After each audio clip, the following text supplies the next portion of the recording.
Boa noite, irmãos, graça e paz. Vamos abrir nossas Bíblias, Salmo 74. Nós entramos agora no terceiro livro de Salmos, né? Como já havíamos explicado, o livro de Salmos é um compêndio de vários salmos. E nós estamos nos Salmos de Asaf. Esses salmos têm uma característica. São os salmos que foram compostos após o período do exílio babilônico. Entre o período do exílio babilônico e a volta do povo até a sua terra. Lembrando então que eles ficaram escravizados na Babilônia, depois pelos sírios, e esse momento que é composto esses salmos. Qual é o contexto? É o contexto de desolação. É de um povo que perdeu sua terra, é um povo que perdeu a sua pátria. Então, quando nós lemos esses salmos, nós lemos então, eles nos refletem o lamento desse povo, a angústia, o sofrimento que eles estão atravessando. E lembrando, queridos irmãos, que eles haviam sido escravos no Egito, Deus os livrou milagrosamente, poderosamente, mas exatamente depois de algo em torno de uns 400 anos, eles voltam a ser escravos. E voltam a ser escravos porque o povo, vocês se lembram bem, quando eles estavam no período de dos juízes, eles eram uma teocracia.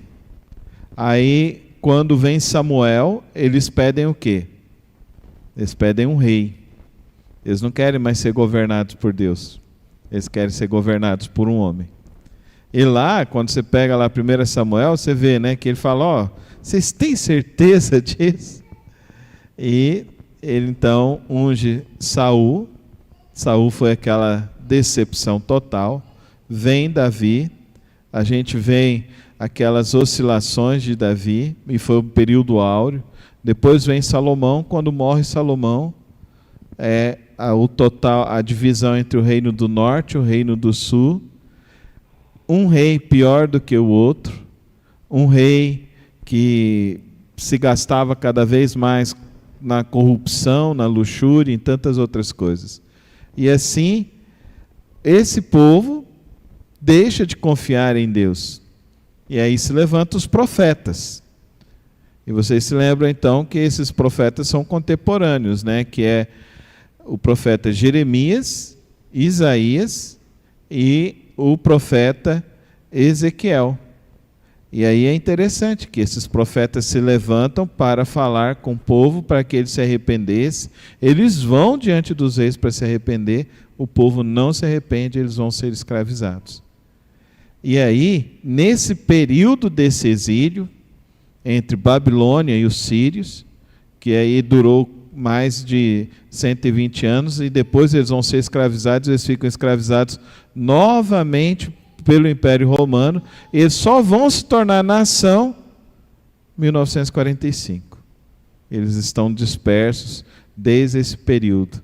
Que loucura, né? Um povo que viu Deus livrar, mas um povo que viu que se voltou contra o Senhor e contra Deus. Então, é importante que a gente saiba esse contexto e olha agora para o Salmo 74. E observa então o que Asaf diz. Por que nos rejeitaste definitivamente, ó Deus? Por que se acende a tua ira contra as ovelhas da tua pastagem? Lembra-te do povo que adquiriste em tempos passados, da tribo da tua herança que resgataste, do monte Sião onde habitaste. Volta os teus passos para aquelas ruínas irreparáveis, para toda a destruição que o inimigo causou em teu santuário. Teus adversários gritaram triunfantes, bem no local onde tu encontravas conosco, e hastearam suas bandeiras em sinal de vitória. Pareciam homens armados com machados, invadindo um bosque cerrado. com os seus machados e machadinhas, esmigalharam todos os revestimentos de madeira esculpida, atearam fogo ao teu santuário, profanaram o lugar da habitação do teu nome, disseram no coração: vamos acabar com eles. Queimaram todos os santuários do país, já não vemos sinais milagrosos, não há mais profetas, e nenhum de nós sabe até quando isso continuará. Até quando o adversário irá zombar, ó Deus? Será que o inimigo blasfemará o teu nome para sempre? Por que retens a tua mão direita? Não fiques de braços cruzados, destrói-os. Mas tu, ó Deus, és o meu rei desde a antiguidade. Trazes salvação sobre a terra. Tu dividiste o mar pelo teu poder. Quebraste as cabeças das serpentes das águias. Esmagaste as cabeças do Leviatã e deste comida às criaturas do deserto. Tu abriste fontes e regatos, secaste rios perenes. O dia é teu e tua também é a noite. Estabeleceste o sol e a lua, determinaste todas as fronteiras da terra, fizeste o verão e o inverno. Lembra-te de como o inimigo tem zombado de ti, ó Senhor, como os insensatos têm blasfemado o teu nome. Não entregues a vida da tua pomba aos animais selvagens. Não te esqueças para sempre da vida do teu povo indefeso. Dá atenção à tua aliança, porque de antros de violência se enchem os lugares sombrios do país. Não deixes que o oprimido se retire humilhado. Faze que o pobre e o necessitado louvem o teu nome. Levanta-te, ó Deus, e defende a tua causa. Lembra-te de como os insensatos zombam de ti sem cessar. Não ignores a gritaria dos teus adversários, o crescente tumulto dos teus inimigos. Pai querido, Pai celeste, nesta hora, ó Deus, que lemos a Tua Sagrada Escritura, a Tua Palavra, sabemos, ó Deus, que ela é fonte poderosa para o nosso viver e que nesta noite, ó Deus, nossa mente, o nosso coração se volte a compreender os Teus ensinos, o Teu propósito, o Teu querer. Ó Pai querido, fala conosco, mostra-nos, ó Deus, aquilo que Tu desejas para os nossos corações. É assim que eu rogo ao Senhor, no precioso nome de Cristo Jesus. Amém e amém. Queridos irmãos, o maior perigo não é conhecer a Deus. O maior perigo é virar as costas a Deus. Esse é o maior perigo. O maior perigo é você se acostumar ao pecado. Esse é o grande perigo. Porque, segundo o Salmo 74, você pode ver as consequências do pecado. Destruição, desolação, perda da esperança. E olha o que ele diz: eles destruíram o templo. Aquilo que foi feito com as mãos daqueles homens, daqueles artífices, não teve valor nenhum para aquelas pessoas que invadiram, foram lá e destruíram o templo. E ele fica indignado: Senhor, e agora? O Senhor se esqueceu? Mas ele sabe também que o povo pecou, o povo se afastou de Deus. Queridos irmãos, Deus sempre será Deus. E não há nada que vai mudar isso no universo. Agora, a questão é, você vai adorar a Deus em todos os momentos da sua vida? Você vai continuar firme com o Senhor em todos os momentos da sua vida? Por isso que é difícil a gente confiar na teologia da prosperidade. Vem para Jesus, você não vai ter problema nenhum. Vem fazer a campanha e você vai prosperar. É difícil, porque essa não é a proposta que a gente lê na Bíblia. O que a gente lê na Bíblia é uma proposta de intimidade com Deus. Fala comigo, intimidade com Deus. Intimidade com Deus.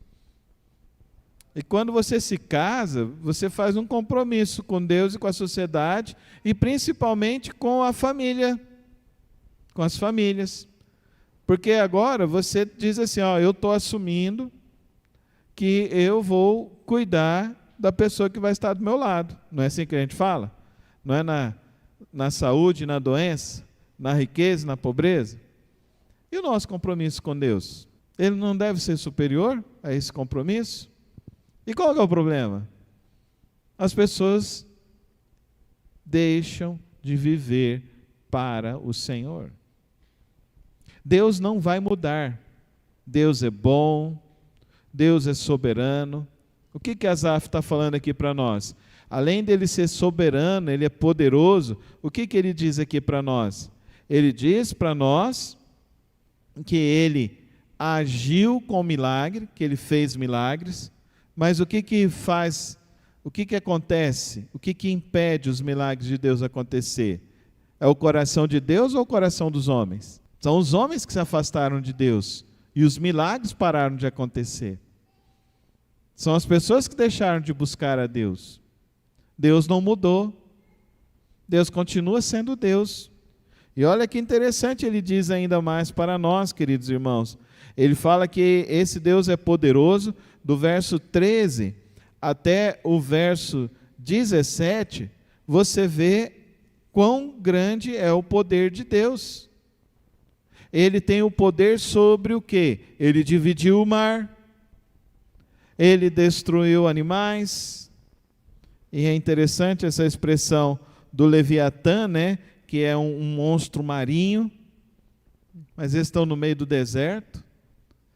Mas só que, como eles, olha que interessante, por isso que essa, para mim, a datação não é tanto a Babilônia, para mim já é os sírios.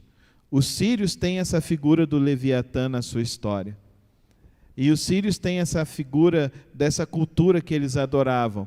E por isso, para mim, esse salmo é nesse período ali, no final do rei Ciro. Então é interessante, porque ele fala que ele destruiu o Leviatã, mostrando para nós que aquilo que era uma divindade para aquelas pessoas, Deus era maior. Dá para você entender o contexto? Então a gente tem que ler o texto e começar a compreender. Mas olha o que ele diz mais. Ele diz que Deus controla o tempo. Amém, irmãos? Deus controla o tempo. A seca, as fontes. Ele controla mais, ele controla o dia e a noite. Ele determinou todas as fronteiras da terra. Olha que interessante. E é tão interessante isso, queridos irmãos, que alguns anos atrás, não sei se vocês vão se lembrar disso, alguns mais novos acho que não. Mas na década de 90, a gente mais assim, né, Paulo? A gente lembra. Na década de 90, eles falaram que até o ano 2000, várias cidades iriam ser cobertas pelo mar. Lembra disso, Paulo? Está lembrando disso. Então, que o Rio de Janeiro, teve até um filme, né? Que engoliu o Rio de Janeiro, engoliu Nova York. Achei muito interessante. Isso era até 2000. Essa foi a previsão. Então, os homens achavam que eles poderiam determinar o que iria acontecer. Está aí. Então, 2024. Nada do que eles projetaram aconteceu. Por quê? Deus é soberano. Amém, irmãos? Ele é o Todo-Poderoso, não são os homens. E é isso que a gente está vendo aqui. Ele determinou. Mas o dia que ele virar e falar assim, não, agora pode invadir, invade, a água invade. Né? E é interessante isso, queridos irmãos, que nós precisamos entender, o nosso Deus, ele é um Deus poderoso, ele é um Deus que não muda, ele é imutável. E os planos dele são verdadeiros e eles se cumprirão. Mas uma coisa que o texto aqui também nos mostra, ele diz aqui, qual é a grande oração? A oração é um profundo lamento. E o profundo lamento dele é, Deus, o Senhor nos esqueceu? Será que você já não fez esse tipo de oração? O Senhor não olhou para mim? O Senhor esqueceu de mim? O Senhor não está... Senhor, estou fazendo tantas coisas. E esse salmo nos mostra isso. E eu quero que você entenda o seguinte: os salmos de Asaf são composições diferentes dos salmos de Davi, que são escritos pessoais. Os salmos de Asaf são salmos feitos em conjunto, com grupos, com outras pessoas. Então, eles estão compondo um poema que vai se tornar música para dizer para nós o que, queridos irmãos? Dizer a percepção daquele povo e o momento que aquele povo está enfrentando, está vivendo. Então, queridos irmãos, eu queria que os irmãos, olhando para o Salmo 74, percebessem 4 lições importantes para as nossas vidas. A primeira delas: nunca deixe de clamar pelo agir de Deus. Amém? Mesmo que você não veja, nunca deixe de clamar. Nunca deixe de crer que o nosso Deus pode agir. O Deus que agiu lá atrás, Ele pode agir hoje. Amém? Então nunca deixe de crer. Nunca deixe a sua fé diminuir em Cristo Jesus. Tem muitos crentes que, com o passar dos anos, porque as coisas não aconteceram, porque não foi da maneira como quis. Entenda uma coisa, querido irmão: nós não estamos aqui para viver os nossos planos. Nós estamos aqui para viver os planos de Deus. Fala comigo: venha o teu reino. Porque os nossos planos, o nosso coração é o quê? É enganoso. O nosso coração é pecador. Todos pecaram e destituídos foram da glória de Deus. O nosso coração nos conduz ao engano. Nós somos atraídos a Deus por meio de quê? É pelo nosso coração, pela nossa vontade? Não. Nós somos atraídos a Deus pelo poder do Espírito Santo de Deus. Amém? Eu e você fomos atraídos a Deus pelo Espírito Santo dele.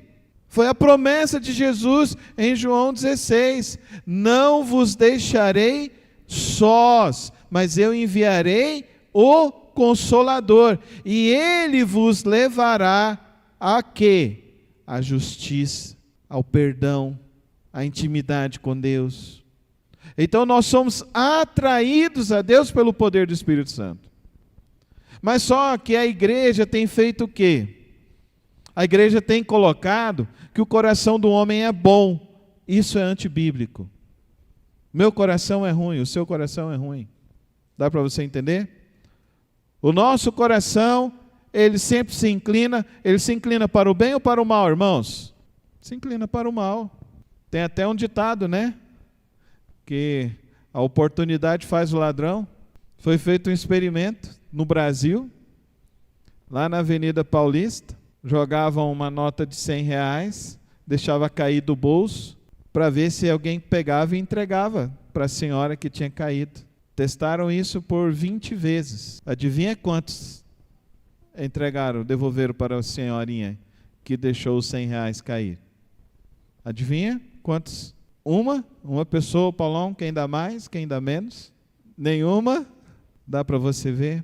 Uma pessoa, uma criança, que pegou e saiu correndo, e a mãe que correu atrás, eu acho que ela queria pegar o dinheiro da mão da criança. E a gente fala assim: Senhor, eu preciso disso, Senhor. Eu quero isso, Senhor, tanto para mim, não é? Eu vou até jejuar para isso para mim, mas é isso que Deus quer para você? É isso que Deus quer para você? Quando as meninas eram pequenas, né? Um dia eu inventei de ir no mercado com as duas. E naquela semana eu tinha escutado uma psicóloga que ela falava o seguinte: não leve as crianças no supermercado, principalmente perto da comida.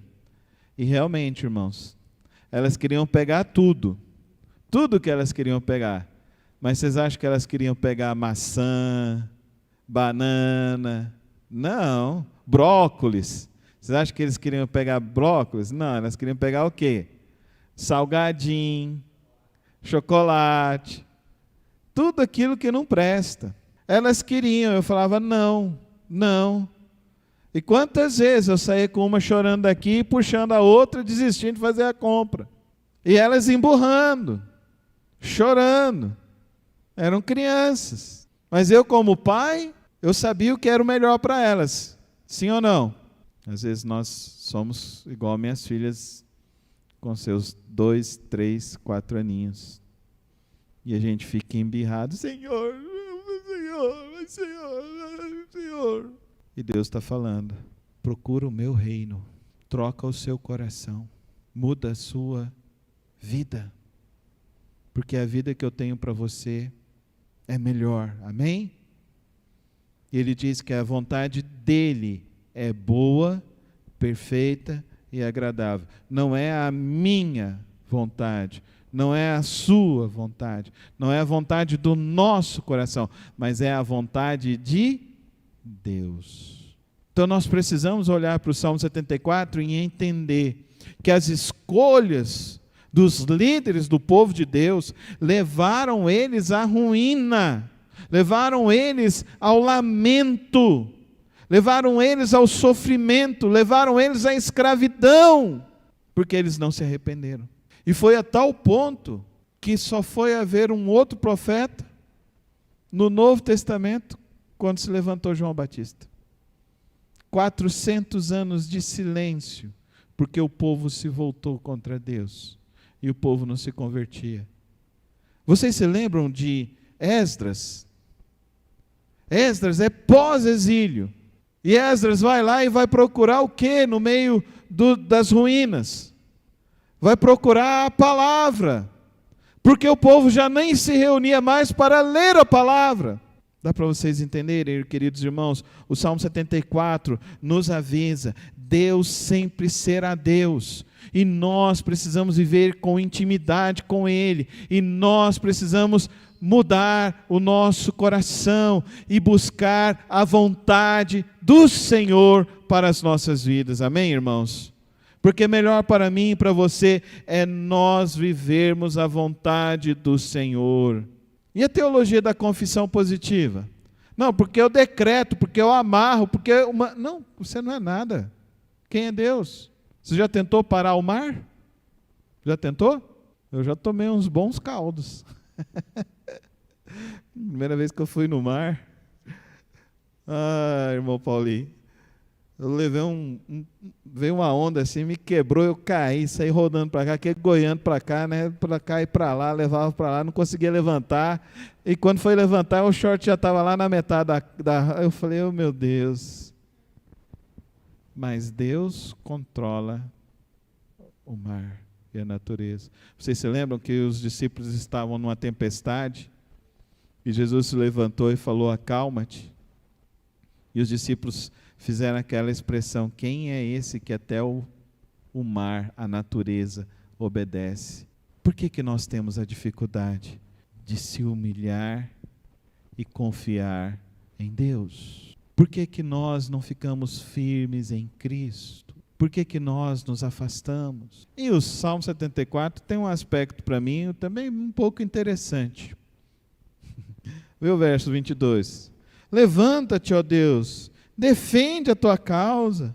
Lembra-te de como os insensatos zombam de ti sem cessar. Não ignores a gritaria dos teus adversários, o crescente tumulto dos teus inimigos. Que interessante, né?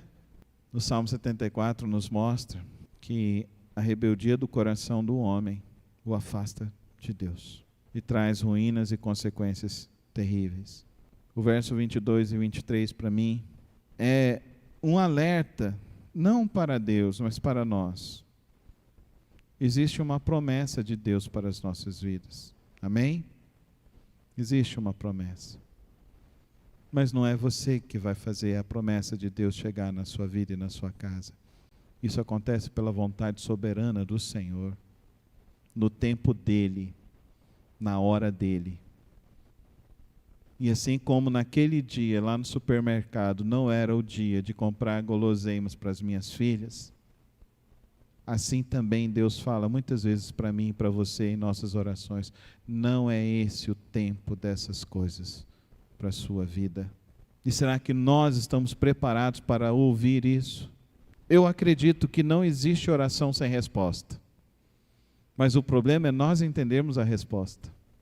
Porque a oração de Deus pode ser: ô meu filho, vou te dar, vou te abençoar agora. Mas a resposta também pode ser: ô meu filho, não é a hora, espera.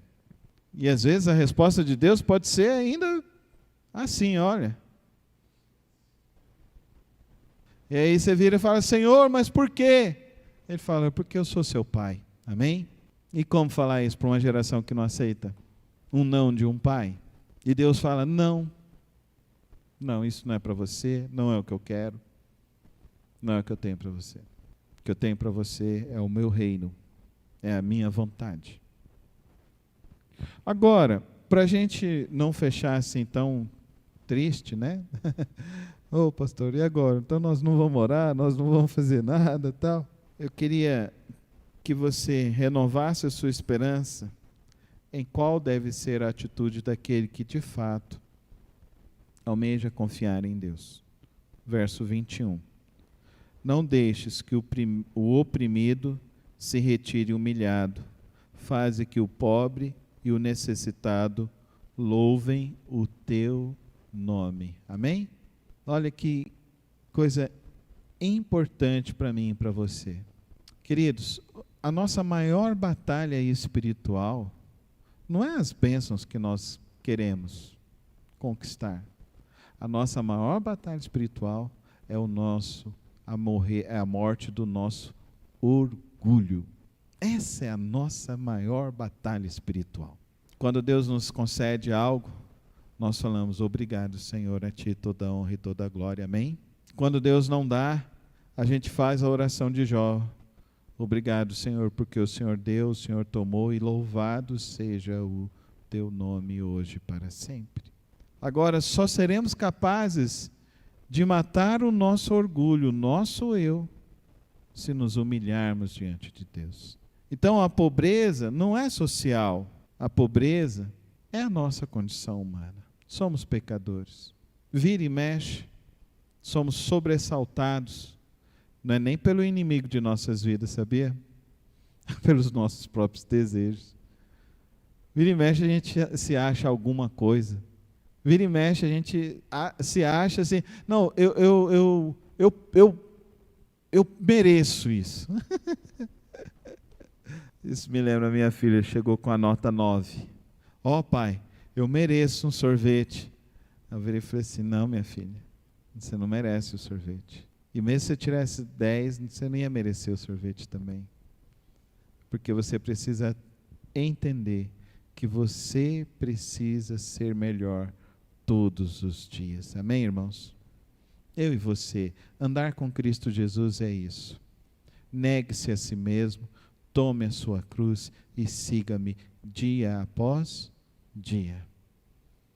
Então, o grande propósito da vida cristã, queridos irmãos, é essa busca incessante, é esse crescimento da vontade e desse processo de louvar a Deus em todas as circunstâncias, em todos os momentos. Quando nós aprendermos, de fato, a dar a honra e a glória ao Senhor que lhe é devida, porque Ele é Deus, a reconhecer que são as nossas falhas que trazem mal para nós e para as nossas famílias e para as pessoas que estão ao nosso redor. E quando nós entendermos que a nossa espiritualidade, a nossa intimidade deve ser em buscá-lo, em ter um encontro com Ele todos os dias, para que de fato a gente viva a vontade dEle, menos de mim e mais de Cristo. Vamos falar juntos? Menos de mim e mais de Cristo. E esse é o nosso desafio como filhos de Cristo Jesus. O Salmo 74 é um lamento muito profundo. O Salmo 74 nos mostra e nos revela quem é Deus. Ele não mudará. Quem tem que mudar sou eu e você.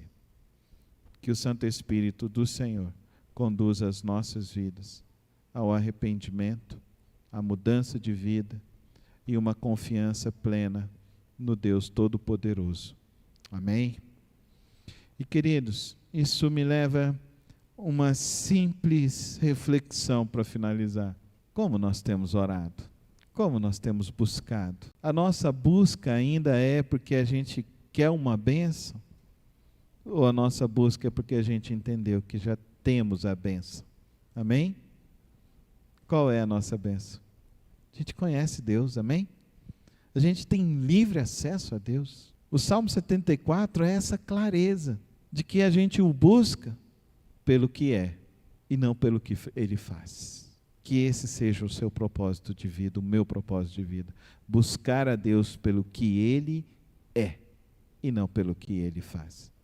Porque as demais coisas, fique tranquilo, Ele sempre estará contigo e sempre suprirá as tuas necessidades.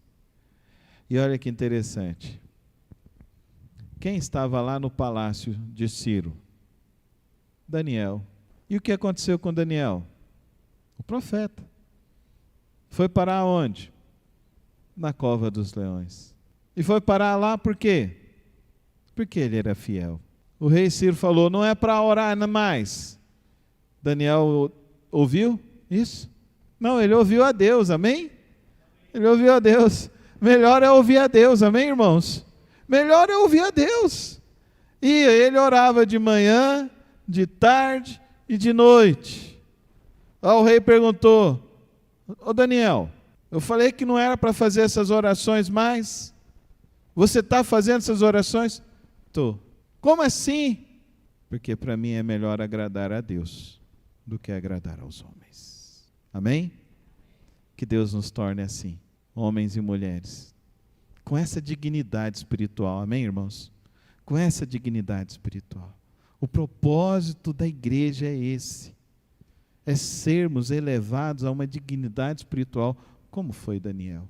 Você quer isso na sua vida? Feche os teus olhos agora e fala ao Senhor. Talvez você hoje precisa pedir, Senhor, eu quero viver essa dignidade dessa fé. Eu quero realmente confiar no teu poder. Eu quero realmente, ó Senhor, exaltar o teu nome com todas as coisas da minha vida. Pai querido, Pai celeste, nesta noite, Pai, que abrimos a tua palavra, ó Deus, lemos a tua palavra, refletimos sobre os ensinos, e nesta noite, ó Deus, nós entendemos, ó Deus, que melhor é viver a tua vontade do que os desejos do nosso coração, Pai. Que entendemos, ó Deus, que de fato, ó Deus, nós precisamos nos humilhar, ó Deus, mortificar a nossa carne, mortificar o nosso viver para viver os planos do Senhor. Somos, ó Deus, lembrados, ó Deus, da dignidade da vida espiritual de Daniel. E pedimos assim nesta hora, ó Deus, que o Teu Santo Espírito nos conduza a viver nessa dignidade de vida, ó Pai, de vida espiritual, de compromisso com o Senhor, de relacionamento profundo, de relacionamento, ó Deus, que, ó Deus, a cada dia se preenche com o Senhor, ó Pai, e não com as coisas que estão neste mundo. Pai, fortalece a fé, fortalece o coração hoje, Senhor, de cada um daqueles que necessitam hoje, ó Deus, uma porção dobrada de fé, de confiança maior com o Senhor. Fortalece, ó Deus. Vem, ó Deus, mostrar, ó Deus, que os teus planos são perfeitos, são maravilhosos, é o melhor para nós. E vem nos conduzir a cada dia, ó Deus, a vivermos essa experiência com o Senhor. É assim que eu oro a Ti, Pai, para que o nosso coração e as nossas vidas vivam, ó Deus, com dignidade ante ao Senhor e ante as pessoas que estão ao nosso redor. Para que assim, ó Deus, a luz do Senhor brilhe através de nossas vidas. É assim que oramos, em nome de Jesus. Amém e amém.